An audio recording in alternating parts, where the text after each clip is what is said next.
Hello students, आज हम अपने नेक्स्ट वीडियो में देखते हैं सबसे इम्पॉर्टेंट टॉपिक रे ऑप्टिक्स का, जो कि हर बार आपके एग्जाम में पूछी जाती है, that is lens maker formula. ये काफ़ी इम्पॉर्टेंट है। लेंस मेकर फार्मूला बहुत ही ज़्यादा इम्पॉर्टेंट है, लगभग हर साल ये पूछी ही जाती है, किसी न किसी तरीके से घुमा फिरा करके लेंस मेकर फार्मूला जरूर पूछी जाती है। तो जब हम आज इसको डेराइव करते हैं लेंस मेकर फार्मूले को देखते हैं, एक चीज ध्यान में रखेंगे यहाँ पे, lens formula and lens maker formula दोनों अलग अलग है। Lens formula 1/f = 1/v - 1/u वाला था, इसलिए उसको ऐसा भी याद रखिए, लेंस इक्वेशन, और ये हमारा लेंस मेकर फार्मूला। अब इसको डेराइव करते हैं, और लेंस मेकर फार्मूला को डेराइव करने से पहले थोड़ी सी चीजों के बारे में हम देखते हैं। क्या होता है लेंस मेकर का मतलब कि हम किस किस तरीके के मटेरियल्स को यूज करें, क्या क्या फोकल लेंथ के मटेरियल्स को यूज करेंगे कि हमारा फाइनल फोकल लेंथ एग्जैक्ट मिले। एग्जैक्ट का मतलब क्या कि भाई हमने इसके जस्ट पहले पढ़ा था कर्व्ड सरफेसेस से रिफ्रैक्शन। अब एक कर्व्ड सरफेस से रिफ्रैक्शन होगा, दूसरा कर्व्ड सरफेस भी आएगा, तब जाकर के लेंस बनता है। अल्टीमेटली या तो लेंस ऐसा बनेगा, तो मतलब एक कर्व्ड सरफेस ये हुआ, दूसरा कर्व्ड सरफेस ये हुआ, ये दोनों कर्व्ड सरफेसेस को मिलाया तब जाकर के ये लेंस फॉर्म होती है। सिमिलरली अगर ये ऐसा है तो एक कर्व सरफेस ये हुआ, एक कर्व सरफेस ये, इन दोनों को ज्वाइन करेंगे तब जाकर के होता है हमारा लेंस। अल्टीमेटली इसका फोकल लेंथ अलग, सेपरेटली इसका फोकल लेंथ अलग होगा, सेपरेटली इसका फोकल लेंथ अलग होगा, एंड जब दोनों को ज्वाइन करेंगे तो combination of this two curve surfaces having the different focal length. Similarly, in this, that is convex lens, first part of the convex lens having different focal length and second part of the convex lens having different focal length. Whenever we combine these two, make a double convex lens having the different focal length. हम इसी चीज को calculate करना चाह रहे हैं। कैसे होता है जरा देखते हैं। हम क्या कहना चाह रहे हैं लेंस मेकर फार्मूला में कि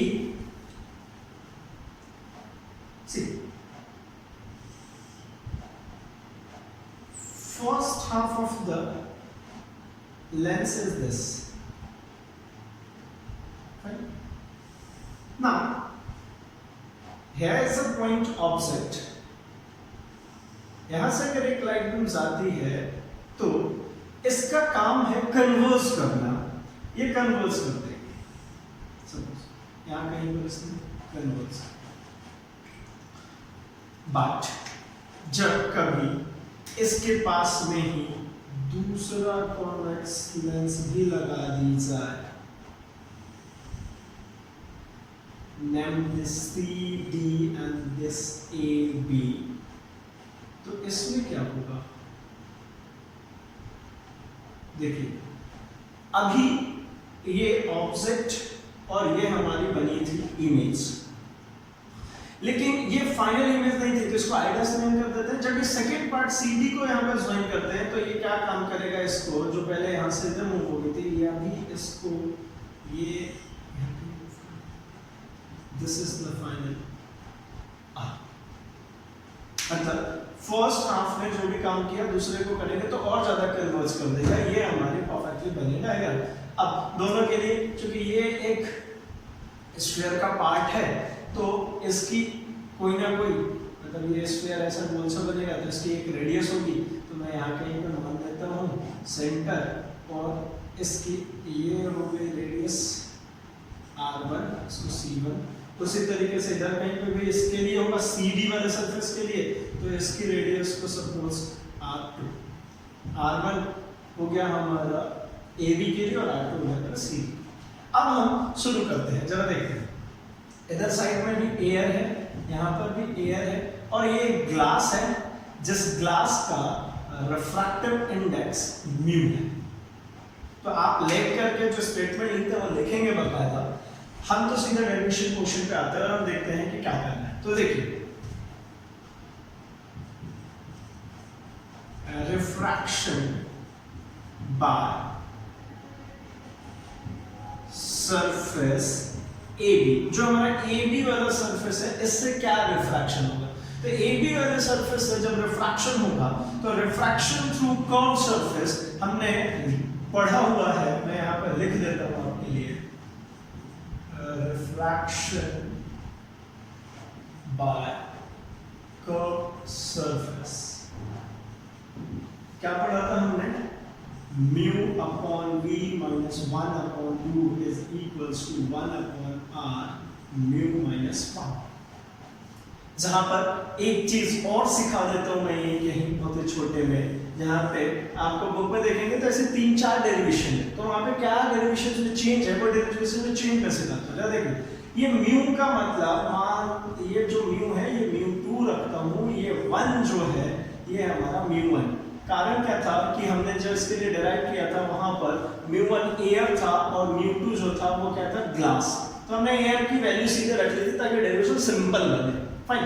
लेकिन अगर पेपर में कभी ऐसा पूछ लेता है कि भाई दो अलग अलग मीडियम है तो कैसे लिखोगे, तो ये सिंपल हो जाएगी डेरिवेशन। जरा देखना, mu 2 upon v minus mu 1 upon u is equals to 1 upon r mu 2 minus mu 1। Fine. अब हम जरा इस डेरिवेशन को आगे की तरफ देखते हैं।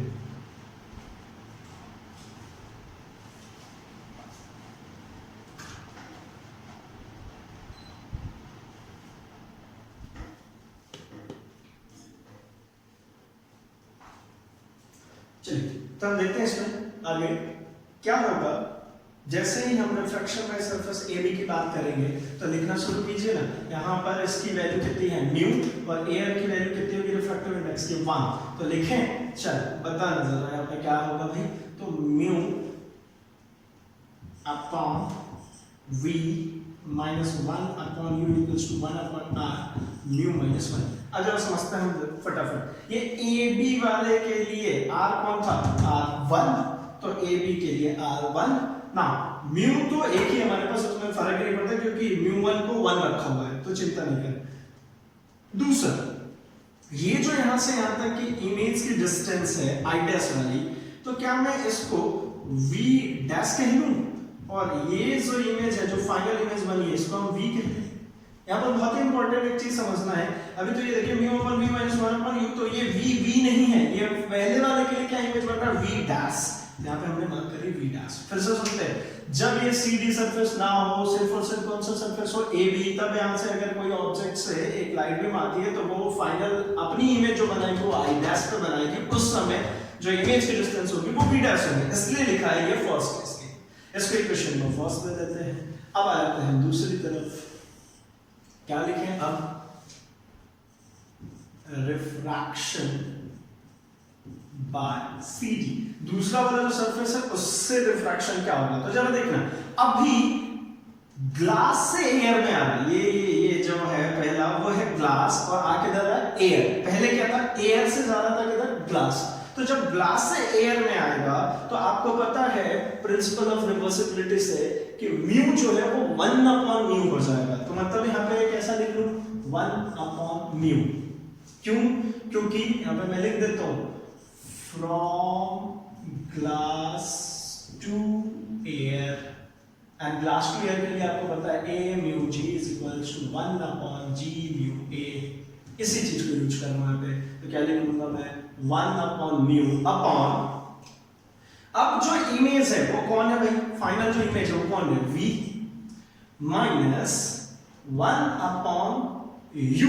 ऑब्जेक्ट कौन सा है, तो ऑब्जेक्ट ये है v डैश। बस यही पे बात है भाई, यही इतनी सी बात इस पूरे डेरिवेशन में काम की है, जिसको समझ के क्या बोल रहा हूं कि पहले अगर भाई ये CD नहीं था तो AB के लिए जो ऑब्जेक्ट था वो कौन था भाई, ये यहां से यहां तक ये ऑब्जेक्ट था u, इसके लिए AB के लिए, जिसकी वजह से ये इमेज बन गई। अब इसका काम खत्म हो गया। अब ध्यान देना, जब CD की बात करेंगे तो इसके कोई बात नहीं करें, CD के लिए एज ऑब्जेक्ट वर्क करेगा ये जो पहले वाले लेंस ने जो इमेज बनाई वो दूसरे वाले लेंस के लिए ऑब्जेक्ट होगी। ध्यान रखना, क्या बोलो, जो पहले वाले लेंस ने दैट इज AB ने जो इमेज बनाई ये दूसरे वाले लेंस के लिए एज ऑब्जेक्ट ट्रीट होगी। मतलब मेरे लिए ऑब्जेक्ट कौन हो गया भाई, v dash is equals to 1 upon r2, क्योंकि ये CD वाले सरफेस के लिए कर रहे हैं तो इसके लिए क्या होगा भाई, R2 फाइन, तो R2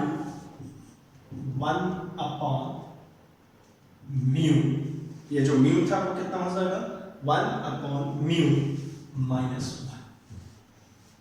अब क्या करें, एक काम करते हैं, multiplied by mu both side, कुछ नहीं, अब मैथमेटिकल काम चालू हो गया, इसको थोड़ा सिंप्लीफाइड कर रहे हो, कुछ नहीं, यहाँ पे म्यू से आप मल्टीप्लाई करोगे तो क्या हो जाएगा 1 upon v minus mu upon v dash is equals to 1 upon r2, यहाँ पर कितना हो जाएगा, तो ये हो जाएगा म्यू से म्यू कैंसिल, 1 माइनस म्यू, आप मल्टीप्लाई करके देख लीजिए, यहाँ पे म्यू से करेंगे तो म्यू से ये म्यू कैंसिल हो जाएगा, यहाँ पे म्यू बचेगा, यहाँ पे करेंगे तो ये म्यू से म्यू कैंसिल हो जाएगा, 1 होगा और यहाँ पे माइनस म्यू हो जाएगा, कोई दिक्कत।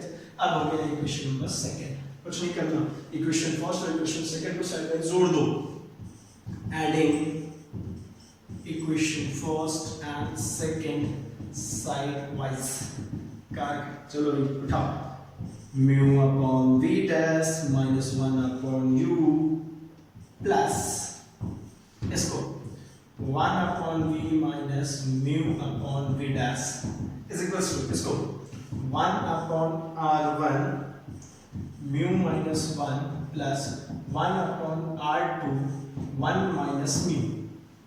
अब जरा देखें, यहाँ पे कुछ कैंसिल होगा, ऑब्वियसली दो चीजें कैंसिल हो जाएंगी, काटो, ये खत्म, क्या बचा 1 upon v minus 1 upon u is equals to, अगर मैं इसमें से माइनस को कॉमन ले लूं, है ना, तो दोनों सेम बन जाएंगे, जैसे 1 upon r1 mu minus 1 minus 1 upon r2, तो यहाँ से माइनस कॉमन लिया तो क्या बचेगा म्यू माइनस 1, ये माइनस 1 प्लस म्यू। अब 1 upon v minus 1 upon u is what, this is 1 upon f, ये हमको पता होना चाहिए भाई, 1 upon f is equals to 1 upon v minus 1 upon u।